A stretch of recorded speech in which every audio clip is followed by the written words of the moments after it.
latinoamericana. Aquí ya está el primer problema. ¿Hay filosofía en Latinoamérica? En general, o al menos voy a contar una pequeña anécdota. Cuando yo cursé historia del pensamiento argentino, no era historia de la filosofía argentina, no había una filosofía argentina. Acá da pudor hablar de una filosofía latinoamericana. Filosofía hacen los europeos. Nosotros a lo sumo pensamos. Entonces habría que decir, nos vamos a empezar a ocupar del pensamiento latinoamericano. Pero bueno, digamos, lo importante es pensar. Después vamos a ocuparnos de esas exquisiteces y filosofía o pensamiento. Vamos a ver, ¿desde qué punto pensamos nosotros o hacemos filosofía latinoamericana o pensamiento argentino? Materias de las que, aclaro, fui profesor durante largo tiempo, hasta el 74, cuando vino un señor que se llamaba Alberto Talagano y me echó de la facultad porque era el gobierno de Isabel Martínez y lo puso Alberto Talagano, que era, digamos, nazi tirando a la derecha. Bueno, el punto de partida de la filosofía latinoamericana tiene que ser Latinoamérica. Es una filosofía en situación. Nosotros tenemos que pensar desde nosotros mismos y esa va a ser ya una tremenda originalidad de la filosofía latinoamericana. Porque nosotros, los latinoamericanos, hemos sido pensados más de lo que pensamos. Y cuando nos hemos pensado, pensamos a partir de categorías europeas. Nos pensamos a nosotros mismos a partir de categorías europeas. Raramente hemos elaborado categorías propias que surgieran de la realidad social, política, humana, existencial del continente latinoamericano. En este sentido, plantear un pensamiento latinoamericano es ya un desafío, porque vamos a partir de una situación distinta a la del pensamiento europeo. Para decirlo claro, la filosofía europea es la filosofía del occidente europeo. Es la filosofía del occidente europeo. El occidente europeo tuvo la gran habilidad de identificar a la razón, al progreso, a la civilización y a la filosofía con Occidente, olvidando desde ya todo el mundo islámico y olvidando, por supuesto, a el continente latinoamericano. Pero el continente latinoamericano puede pensarse a sí mismo, ¿sí? Y ya nos estamos pensando a sí mismo, porque esto que acabo de decir es uno de los puntos de partida del pensamiento latinoamericano. Señalar, pero claramente, terminantemente, vamos a tratar de grabarlo. Y esto le va a molestar a muchos, ¿eh? La filosofía, tal como se la entiende, es la filosofía del occidente europeo, que nace en los griegos, en el Mediterráneo, siglo V a.C., y llega hasta Derrida, hasta Jacques Derrida, hasta Foucault, hasta los estructuralistas, postestructuralistas que ahora triunfan en la academia norteamericana, que los asume y tienen un poder enorme. En cambio, nosotros tenemos que pensarnos a partir de nosotros mismos, de Latinoamérica, pensar como Latinoamérica, como latinoamericanos. Eso quiere decir, y esta es la pregunta del desafío, que quizás no somos parte de la historia de Occidente, o que quizás somos una particularidad de la historia universalizadora de Occidente, o que quizás hemos sido arrasados por el poder de Occidente. La teoría que yo voy a sostener es que América como los territorios asiáticos y África, la India, China, fueron colonizadas por las potencias europeas. No bien llega Colón en 1492 a América, comienza el despegue del capitalismo burgués. Cuando llegan esas tres carabelas, allí despega el capitalismo burgués. ¿Cómo? ¿Cómo despega? Despojando las riquezas de América. Esto es lo que Marx, en un capítulo célebre del Capital, que es el capítulo 24 del Capital, que se llama a propósito de la llamada acumulación originaria, Marx se pregunta, ¿cómo el capitalista consiguió su capital? Porque el capitalista no viene al mundo con el capital. El capitalista tiene que conseguir el capital. O sea, la civilización burguesa tuvo que hacerse poderosa. ¿Cómo se hizo poderosa? Saqueando a su periferia. Saqueando a su periferia. La conquista de América es para llevarse el oro de América hacia los países centrales. Y esa es el fundamento de la acumulación originaria del capital europeo y su posible... ¿Hay un pensamiento latinoamericano? Bueno, esto tiene una respuesta inmediata y fácil. También un poco orgullosa, digamos. Nosotros estamos aquí. Estamos haciendo un curso de filosofía por televisión y desde la República Argentina, que no es Europa. Aunque lo intentó ser, digamos, en algún momento estuvo muy orgullosa de ser Europa, digamos, al comienzo del siglo pasado, pero ese es otro tema. ¿Hay un pensamiento latinoamericano? Sí, nosotros aquí pensamos en situación, pensamos como argentinos, no podemos pensar como otra cosa. Aunque quisiéramos pensar como un europeo, no podríamos, porque no somos europeos, porque los únicos que pueden pensar como europeos son los europeos. O sea, que esto que nosotros estamos haciendo aquí, que estamos tratando de pensarnos, es filosofía latinoamericana. Ahora, lo que potenció el pensamiento europeo, lo que lo hizo y lo hace posible, lo que hizo de Europa una potencia central, ubicada en la centralidad del mundo, fue el genocidio americano. Es decir, cuando llega nuestro amigo Colón, en ese día que llamamos absurdamente de la raza, ahí se inicia el despegue del capitalismo europeo. Ahí comienzan las naves, los galeones españoles se llevan todo el oro a España. Como España en esa época, no sé ahora, era una nación un tanto indolente, no hacía nada con el oro, entonces aparecen los piratas. ¿Y qué hacen los piratas ingleses? Le roban el oro a los galeones españoles. Le roban el oro a los galeones españoles y se los llevan a Gran Bretaña. Gran Bretaña es una nación industrialista, pujante, y hace el capitalismo. Entonces, cada vez más ese capitalismo se va concentrando en Europa. Ahora sí, ese capitalismo responde a un genocidio latinoamericano que se calcula entre 30, 50 o 70 millones de muertos. Cuando muere una persona, nos horrorizamos. Cuando nos dicen que mataron 50 millones, es una estadística. Este es el horror de las grandes cifras. Son una estadística, no nos emocionan. Si vemos morir a alguien en la calle, que lo atropella un coche, por ahí nos da un infarto. Pero cuando nos dicen que mataron 50 millones de habitantes originarios en América Latina, y bueno, es una estadística. El pensamiento acerca del Holocausto, de lo que nos vamos a ocupar acerca de Auschwitz, dice, no mataron 6 millones de judíos, mataron 1 y después lo mataron 6 millones de veces más. Esto es para recalcar el valor de cada vida singular humana.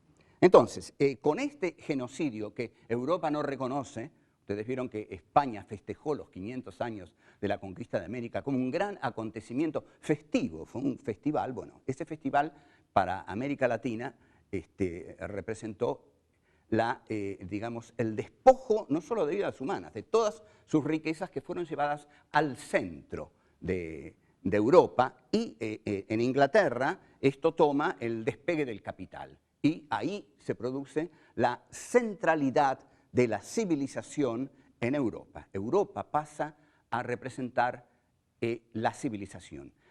Lo que tiene el capitalismo de la burguesía, que es una clase poderosa históricamente, poderosa, y Marx lo reconoce mucho esto en el capitalismo. Marx es un hombre, en el Manifiesto Comunista, Marx es un hombre enamorado de la burguesía en el Manifiesto Comunista, porque ve que la burguesía es una clase tremendamente poderosa para hacer la historia.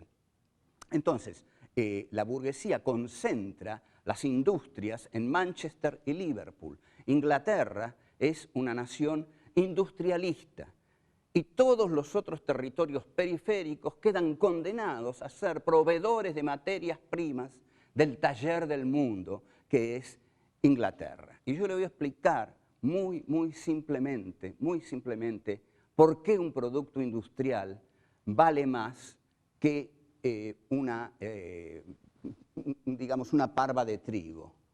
Porque la parva de trigo no hay que agregarle nada. Entonces, una clase ociosa agarra la parva de trigo y la exporta. En cambio, el producto industrializado requiere que se le agregue valor. Valor no es un pedazo de fierro, no es un cacho de fierro, es un fierro trabajado, es el trabajo del acero, el trabajo de la industria, el trabajo del hierro. Entonces, el producto industrializado siempre vale más que la materia prima. Nosotros quedamos condenados a ser productores de materias primas. Europa es el taller del mundo y sobre todo Inglaterra, el taller de todas las manufacturas que luego exporta a América Latina, que importa esas manufacturas, como importa el pensamiento europeo.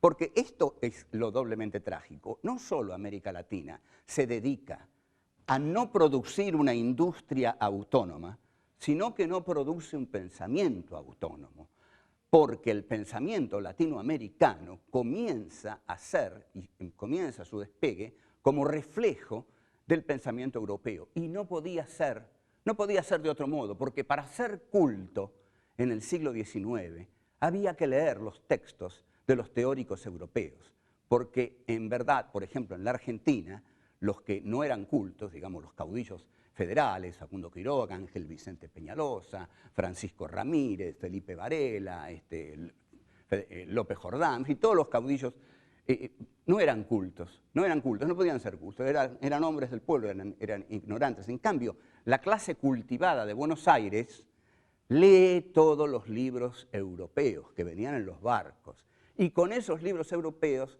intentan comprender nuestro país. Trágica contradicción, trágica contradicción. Hay una corriente filosófica que se estudia todavía en las academias y que tuvo mucho desarrollo, que es la llamada teoría postcolonial.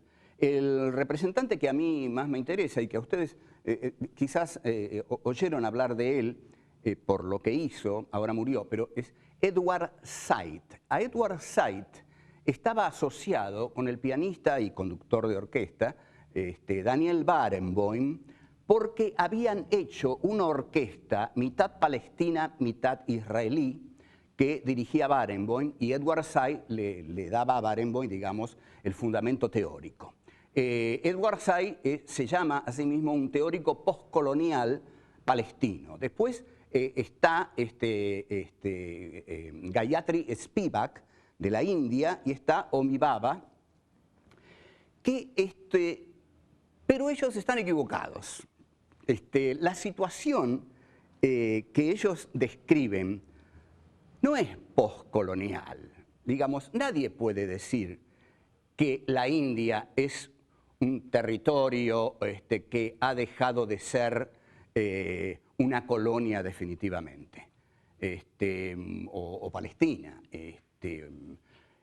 o Argelia, digamos. Son territorios neocoloniales. Esta es una definición que le corresponde a Tulio Alperín Donghi, que lo cito porque es digamos, un historiador muy prestigioso, que se fue de la Argentina en 1966, hizo una gran carrera académica en los Estados Unidos. Entonces, si uno lo cita a Tulio Alperín Donghi, queda bien, queda bien. Entonces, Tulio Alperín Donghi dice el pacto neocolonial, habla del pacto neocolonial. Vamos a hablar del pacto neocolonial.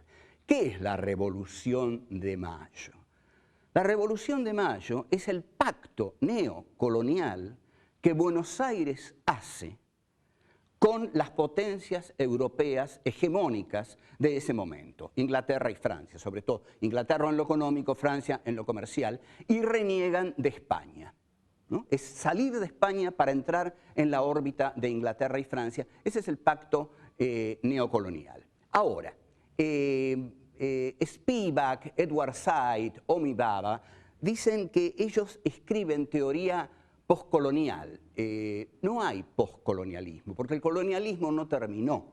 No hay postcolonialismo. Lo que hay son nuevas formas de colonialismo. Así que estos teóricos parten de un punto de vista equivocado. Pero ellos entonces, el error que tienen es que para estudiar los textos coloniales, estudian la literatura europea. En efecto, en la literatura europea hay una enorme presencia del colonialismo.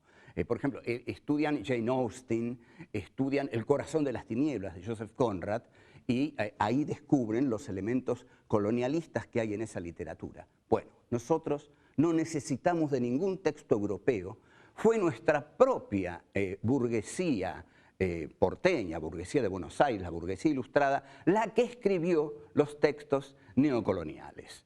A ver si está claro esto, ¿eh? No tuvimos que ir a buscar, digamos, las teorías colonialistas en los europeos. Fueron escritas por nuestra ilustrada burguesía de Buenos Aires. Por supuesto, se basaron en libros europeos, pero las escribieron ellos mismos y brillantemente, con gran talento y el más talentoso de todos, el que escribe un libro desmedido, desmesurado, genial, contradictorio, digamos que uno lo odia, lo detesta, lo ama, lo admira, que es una mezcla de novela, ensayo, psicología de los personajes, estudio geográfico, todo. Es el Facundo de Sarmiento, de Domingo Faustino Sarmiento. Facundo, civilización y barbarie, o civilización o barbarie también, porque es una opción de hierro la que da Sarmiento. Entonces, nosotros tenemos lo siguiente: nuestro gran texto neocolonial es el que Sarmiento comienza a publicar en el diario El Progreso de Chile, donde Sarmiento estaba, en efecto, exiliado. Entonces, en ese exilio de Sarmiento era un hombre Sarmiento era un titán, digamos. No hubo otro como Sarmiento. Fue un gran escritor, fue un gran viajero, fue un gran mujeriego, fue presidente de la República, fue militar, fue asesino, como él mismo lo dice. Van a conocer ahora al militar, al asesino, y pensar las estupideces rosas que se escriben sobre Sarmiento en los libros de historia de los colegios argentinos. Es un insulto a la personalidad gigantesca de Sarmiento. Él mismo, en mi defensa, hay un capítulo en el que dice: ahora van a conocer al militar, al asesino. Este personaje tan contradictorio merece un mejor tratamiento. Y vamos a tratar de dárselo.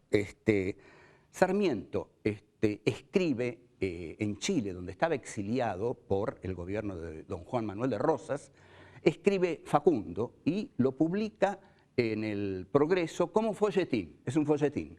Escribe descontroladamente y vamos a ver qué es lo que nos dice en este texto fundamental de nuestra literatura.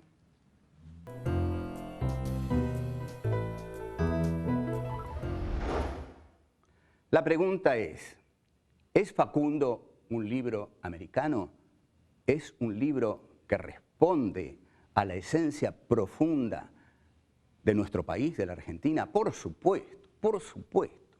Más allá de todos los teóricos que encuentren en Facundo la teorización del pacto neocolonial, la exaltación de la unidad con Europa, la necesidad de europeificar el país e incluso la necesidad de exterminar a los gauchos y a sus caudillos, Facundo es un libro profundamente argentino y americano.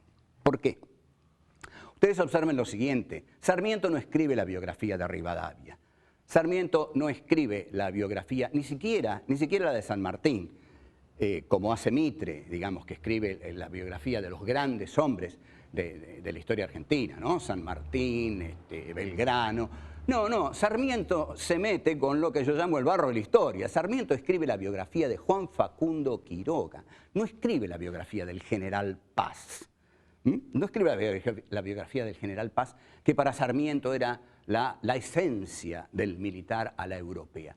Escribe la de Juan Facundo Quiroga, porque Juan Facundo Quiroga es para Sarmiento un personaje argentino, americano. Es un caudillo detrás del cual van las masas, un caudillo que tiene una vida azarosa, un caudillo bárbaro para Sarmiento, representa a la barbarie, es decir, lo otro de la civilización. Pero ese otro de la civilización lo fascina tanto a Sarmiento que escribe sobre eso e incluso llega a decir de Quiroga, nuestras sangres son afines, y describe tanto a la montonera de Quiroga que en algún texto que habré escrito, yo que sé, en el pasado, yo lo llamaba a Sarmiento el poeta épico de la montonera, porque esto es muy lindo, piénsenlo.